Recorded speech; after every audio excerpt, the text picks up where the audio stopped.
Deputy Speaker, on behalf of the ACDP, I wish to convey our heartfelt condolences to all our people who lost their lives to crime in our country. I also wish to a speedy recovery to the 12-year-old boy that Honorable Kolabana spoke about, who's recovering after he survived the attack. According to 2016-2017 crime statistics released by the SAPS last week, crime has decreased marginally. However, the ACDP would argue that most South Africans feel no safer today than they did last year. Crime, especially violent crime, seems to be more prevalent today than ever and affects everyone in one way or the other.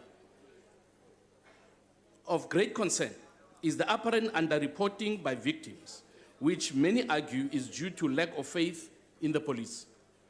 A clear indicator of this is the increase in cases of vigilantism, where instead of turning to the police for help, communities choose to take the law into their own hands. Deputy Speaker, it is an undeniable fact that brutal attacks, murder, and rape have reached crisis levels in some of our townships, informal settlements, and on our farms.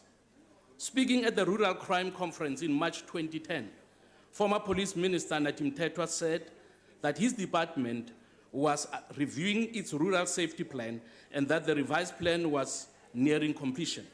The ACDP would like to know when this plan is going to be implemented. The former minister also promised that there would be a boost in police reserves in rural areas. We would want to know when this is going to happen. How many more must die of violent, senseless deaths before government takes strong and effective action? It is time for government to urgently consider reintroducing capital punishment for those found guilty of violent crime and rape. Deputy Speaker, a Boland farm worker of more than 30 years by the name of Andre Jacobs reportedly joined in yesterday's Black Monday protest against crime in general, but specifically farm murders, because he said, and I quote, "There are so many murders and children are being raped in these areas. We are not here today to only support the farmers.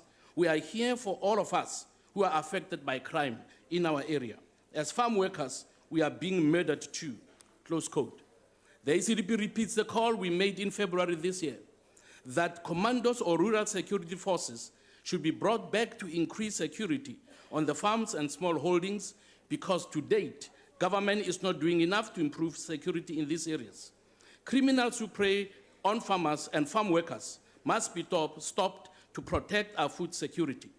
Targeting food producers is tantamount to targeting the livelihood of our nation and should not be allowed to continue. The ACDP also calls on South African police to do all they can to win the confidence of our people so that the people can confide in them and tell them when crime is about to happen. Thank you.